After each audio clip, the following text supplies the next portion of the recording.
రాష్ట్ర వ్యాప్తంగా ప్రభుత్వ జూనియర్ కళాశాలలో డొక్క సీతమ్మ మధ్యాహ్న భోజన పథకాన్ని శనివారం ప్రారంభించారు. ఈ నేపథ్యంలో కుప్పం ఎంఎఫ్సి ప్రభుత్వ జూనియర్ కళాశాలలో తెలుగుదేశం పార్టీ సమన్వయ కమిటీ చైర్మన్ ప్రభుత్వ విప్ డాక్టర్ ఎంఎల్సి కంచెల శ్రీకాంత్ ప్రారంభించారు. ఈ సందర్భంగా విద్యార్థులతో కలిసి భోజనం చేశారు. ఈ సందర్భంగా ఆయన మాట్లాడుతూ పాఠశాల విద్యార్థులకు పరిమితమైన మధ్యాహ్న భోజన పథకం ఎన్డీఏ ప్రభుత్వం అధికారంలోకి వచ్చాక ప్రభుత్వ జూనియర్ కళాశాలలో చదువుతున్న విద్యార్థులకు డొక్క సీతమ్మ మధ్యాహ్న భోజన పథకాన్ని ప్రారంభించామని అన్నారు. విద్యార్థులు బాగా చదువుకొని ఉన్నత స్థాయికి ఎదగాలని ఆయన కోరారు.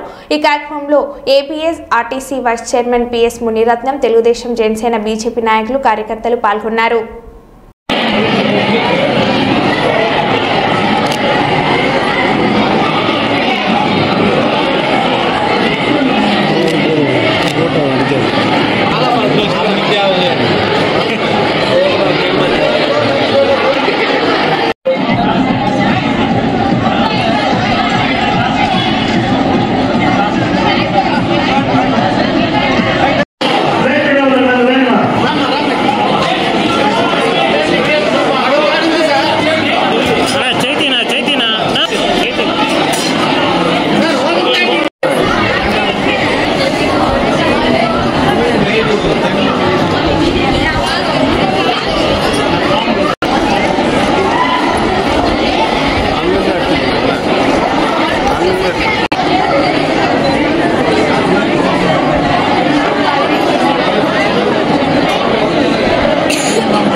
ఎందుకంటే ప్రభుత్వ జూనియర్ కళాశాలలో చదివేటటువంటి పేద విద్యార్థులకి